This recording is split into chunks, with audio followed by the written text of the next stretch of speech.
Welcome back to the Mirror at One. Now, renowned CEO of Vardhman Group, SP Oswal, is the latest to fall victim to a cyber fraud. The business tycoon was defrauded in a way similar to the plot of a Bollywood movie, Special 26, when a gang of conmen robbed prominent rich businessmen and politicians by posing as CBI and income tax officers. Managing Director of Vardhman Group, SP Oswal, was also deceived by fraudsters, impersonating to be CBI officers who threatened him with a fake digital arrest warrant from the Supreme Court. In order to save himself from the arrest, the industrialist was asked to transfer 7 crore rupees in 2 different bank accounts. It all started with a phone call from an unknown person who introduced himself as a CBI officer from Mumbai. The imposter then also video called the 82-year-old, in which it seemed as if the scammer was sitting in an office with a huge CBI logo behind him. They also sent him an arrest warrant on WhatsApp, which later turned out to be fake. 2 people have so far been arrested from Guwahati, and 5.25 crores have been recovered from them, and a hunt is underway for the others involved. The case comes close on the heels of another high-profile cyber crime reported a few days back when Ranveer Alabadia's YouTube channels were hacked by scammers and all the content was deleted.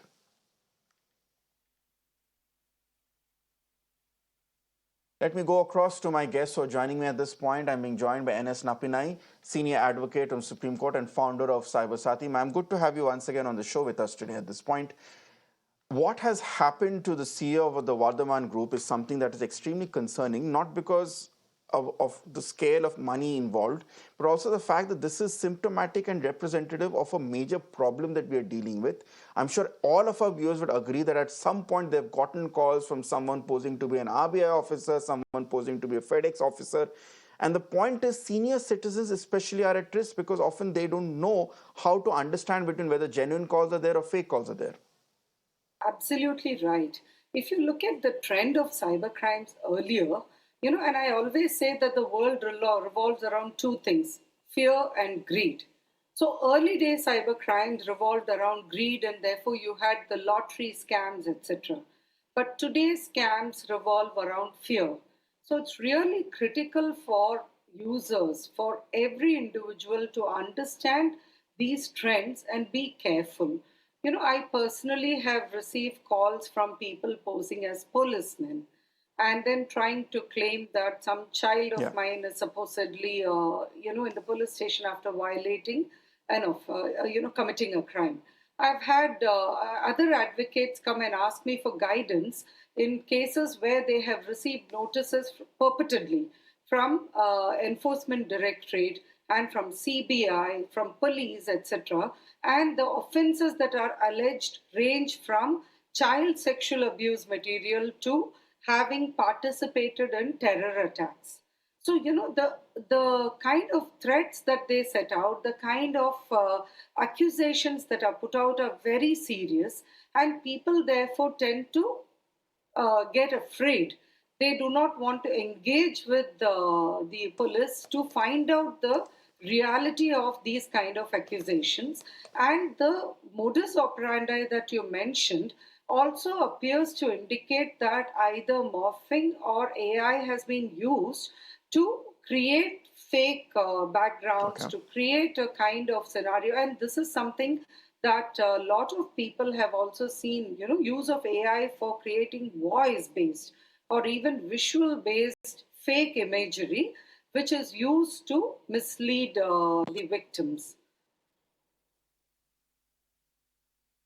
All right. Let me also get in Arvind Kumar Jain, former DGP of Uttar Pradesh, with us at this point. Sir, this is a big concern for law and order, especially for the police as well. The rising number of cases here, and all of our viewers obviously have seen the series on Netflix called Jamtara, but it's all started from initially as UPI frauds and on OLX and other platforms, but now it has reached a point where it is very difficult. In this case of the Vardhman Group CEO, someone was video calling with the logo of CBI behind him. There have been warrants which have been sent out, which are made to which look very genuine, and no common man will be able to discern between what is a fake warrant, what is a genuine warrant. And not to mention that when someone gets a call like that, obviously a person is panicking. Obviously, a person is very fearful because no one. We all fear the police. We all fear going to jail. We all fear being arrested here, even though we are innocent here. In such situations, how does the police even crack down on a problem which is constantly evolving with time? The issue is that police is not yet very well trained to handle such crimes. The person who's perpetrating this Yes. crime is sitting somewhere. He might be based somewhere in a foreign country. And police staff actually, in UP, for example, cyber police stations are being opened in each district. They have been opened. And staff from other police stations have been transferred to that police station. That will not solve the problem. We will have to Yeah. hire ethical hackers. We will have to hire expert computer experts who will have to train the men who are posted in a police station. And there is a thing called TOT, training of trainers. And once they are trained, then they should train other people, and only then they will be. And this magnitude of this issue is so much that I can't tell you. Even I have got calls that your check for green gas has been rejected. मैंने कहा don't play around with me. You will unnecessarily land up in problem. उसने फौरन phone काट दिया. So I am surprised that a person of the stature of Mr. Oswal, why did he pay? Why did he pay 7 crores? He should have immediately reported. He would have got all the attention from police commissioner downwards and from of cyber experts. I don't know why people are paying. They should not pay. They should apply their mind. So many people known to me, they are getting notices from CBI that you I'm have not been sure, watching child Mr. Jain, pornography. I'm not sure I quite agree with that assessment. I know several people in my family, myself included, who have been victim to these online scams. And while I know the first statement which comes out from the police is, "You're an educated person. Why did you pay? You should know." But at that point, given how persuasive these scamsters are, plus these are often things which you don't expect or don't anticipate because, as I've said, these plans keep evolving. And then, as I said, sir, you are a senior police official. You know the fact that the mention of the police invokes a response of fear from the citizens here, because even if people have done no wrong, the moment you're told that no, there's been an issue, you need to come to the thana or we are issuing an arrest warrant, people tend to panic here, and that is something which these scamsters are taking advantage of, Mr. Jain. I don't think anybody should panic. This mentality should be changed. There is no harm in visiting the commissioner police Okay. office or senior persons. If you don't want to go to police station, don't go there. There are DCPs, there are senior officers. You should inform them. A person concerned is Padma Bhushan, and everybody will be there to. But transferring 7 crores, then it becomes difficult for the police to recover the money because it goes into so many hands. True. 5.25 crore, I have been told, has been recovered, and two persons have been arrested. Rest will also be arrested. Now, in this case, criminals are from West Bengal and Assam. So, several educated people who are not properly employed, they are into this business. You are absolutely correct when you said that it is started with Jamtara. Now there are hundreds of Jamtaras in India and abroad also, and they are doing it with impunity. So strategy has to be formed. Police force has to be trained, and they should be fully trained, and only then they will be able to handle this problem. It is assuming alarming proportions. Alarming proportions. So many people known to me, they keep on getting call. My son is Yes. under custody, sir. Please help me. Please help me just now. Well, where is your son? Which number you are getting a call? Send me the number. I'll talk to the person. But people get impatient and they start immediately transferring money to the accounts.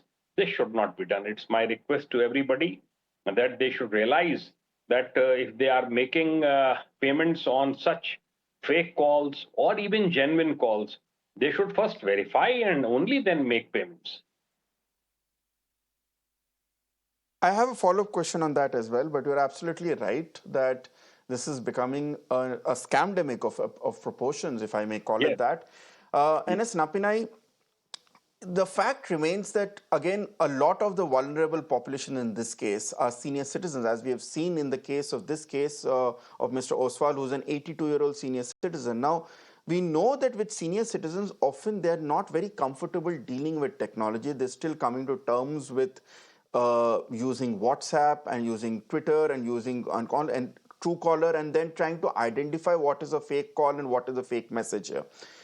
Is how do we address the problem of keeping the senior citizens especially safe, because they are a very vulnerable group to these scamsters? Do you also agree, Ms. Napinai, that the point which Jain sir was making, that people tend to unnecessarily panic and they should just trust the police force instead of blindly giving in to whoever someone's claiming to be a police officer is demanding? So I'll address the second question first, because that's a double-edged sword. On one hand, you remember our early days of growing up when, our parents would say when we were children that if you're lost in a crowd, look out for the policeman in the crowd, because that is the person you Yeah, can trust, you know. So why I'm using that as an example is how many of us have that same trust today? So there is a huge trust deficit. And what Mr. Jain mentioned about training, I personally feel should also include certain communication skills for police so that they alleviate the problem of the victim. They don't aggravate it. It is not when, I'm sorry about that, it's not right when, a victim approaches the police, they are just faced with victim shaming or victim blaming. So it's important for us to train police not just absolutely. in terms of finding out about cyber crimes, but also in terms of handling user victim complaints. To address your first question, today we are still at a stage where prevention is better than cure. In fact, in my last book, the recent book which I've written it in stories form. It's called Sassy Tales also because it was meant to be appealing to all the readers for them to understand through Hmm. storytelling how a different kind of crime can happen. I've called this grandparent scams, in fact, and I've talked about how there are two vulnerable sectors here. One are the senior citizens, and the other, interestingly, are also the teenagers or youngsters who are very technology savvy. Because they understand technology, they think Yeah. they understand the criminal's mind also, which may not necessarily be right. So it's really important for youngsters to know the kind of scams that are happening so that they can be the first responder. They can be that cyber sati to or a cyber friend to the senior citizens to explain to them how the crimes happen. One other important aspect, which, it is not like police don't help, police help, but we also have to help them so that they can help us in return. They call it the golden hour for complaints. So the minute you receive these kind of calls, my earnest request would be, you're innocent, so reach out to a lawyer or to the police Yeah. themselves. Find out whether this is real or a fake call and find out what is your recourse. Don't resort to shortcuts. At no point of time should people be paying money, because obviously you're not paying money to complete a legal process. You're doing it for a shortcut, and shortcuts never help. We need to trust the system. We Exactly. have to make the system work for us and become trustworthy. And it's in our hands, unfortunately, now. So we'll have to see how we use the system to our But, advantage. ma'am, And until such time, be aware of these evolving trends and stay safe. And put in sufficient but as you antivirus. pointed out, ma'am, these Interesting. are trends which are evolving to a point that you mentioned that these are evolving trends, and to the point that they've become a multi-headed hydra. A few years ago, the prevalent scam was UPI fraud, especially on platforms which are such as OLX, in which you used to sell items or buy items and all those things. Now they've evolved to an era of sophistication where people are impersonating RBI officers, people are impersonating FedEx officers. In this case, people are impersonating the CBI as well. And the levels of sophistication of the scam have evolved to a point. So have we not at an unfortunate position where the police or any sort of counter awareness, counter fight to this is always a step behind, because you have to anticipate what is the next level of sophisticated trick a scamster will pull off next? Yeah, so that's why I was mentioning one of the easiest preventive measures is put in your antivirus, because I can tell you most of these notices that Okay. my mail receives are being automatically moved to junk. I noticed it in the junk folder once when I was searching for Hmm. something else. The second aspect is you believe that these are evolving and new age crimes. I have dealt with a case that emanated from the United States for scamming people in India, farmers in India, and that dates back to 2005. It is not new. If you had looked at the kind of notices that the farmers were receiving, it was being duped in proper US State Department letterheads. It was much easier for people to even duplicate or fabricate those. And today they're finding it very easy to fabricate virtual documents and electronic documents also. So we have to be wary. First, know yourself in terms of whether you have committed a crime, whether you could have been part of a crime, what is Yeah. the risk that you run by going and seeking advice.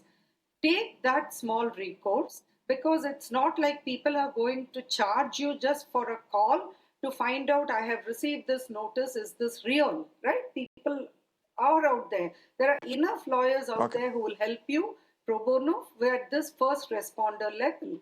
I can tell you another case that happened in early 2000 where a person was duped by somebody, a Dubai based person was duped by somebody sitting in Gujarat, pretending to be a girl and pretending that girl A had Yeah. committed suicide and then girl B, a friend, was helping him. 95 lakhs, in those days a big sum too, was siphoned out before the Dubai person Yes, came that's and true. surrendered before the police, only to find out no suicide, no girl, and just a scam. So we have to know these trends. I know fatigue Yes, will and I fit in. mean, we have all grown up. I mean, we have all, But we I have to mean, we are be. the infamous case of the Nigerian prince sending emails or the fake lotteries on all emails and all. We've all grown That up was and we greed have and all now been it aware is of these fear. That's scams. why. I mean, with common sense, one can avoid them, but sometimes, as I said before, it's not very easy to maintain one's peace of mind. Let me finally come to Arvind Kumar Jain ji for the final comments. Mr. Jain, we have already had Napinai ji come up with a very useful list of SOPs to keep in mind for our viewers. But as a former DGP of Uttar Pradesh, what is the advice you would be giving to all the viewers on Mirror now, especially the senior citizens, my parents, every others who are watching this channel right now? What should one do when they come up with a call like this, which can turn out to be quite panic inducing, can turn out to be a potential scam call? My advice will be that even if you have committed something wrong, suppose you have watched pornography and you have got a notice for that, you have watched it. So, no harm in approaching the police and telling them the facts, and then approaching them and then requesting them for nabbing the accused. Because once you pay, it is not going to end. Those people will again come back to you with a bigger demand, and they will keep on fleecing you. So the only Yeah. option, in my opinion, is approach the correct authorities. If you know some important lawyer, then you can approach lawyer, or you can approach senior police officers if you don't want to go to police station, and you should tell them everything, and I am sure they will help you out, and it will stop completely. Otherwise, if you keep on paying, you keep on paying, you will be a loser, and they will get all the more emboldened, these scamsters. Yes, and the important thing, I think, if I could add my 2 cents as an advisory to all of viewers, is never pay any unknown person, no matter who that person claims to be online. No matter, even if that person claims to be a senior police official with a revenue department, never pay anyone online, never give your bank details to anyone online, never click on unverified links coming from anyone you do not know. If you are being told that you have been arrested, or there is a fake case, or there's a parcel in your name coming from FedEx, or that your child has been arrested and you need to pay money to bail that person out, insist on a face-to-face meeting, even if it is outstation. I can assure you, the moment you ask these scamsters to meet you face-to-face and ask them for an appointment, they will bail out at the first opportunity. Thank you so much, NS Napinai, and also thank you so much, Arvind Kumar Jain, for joining us with those details and very important perspectives for all our viewers.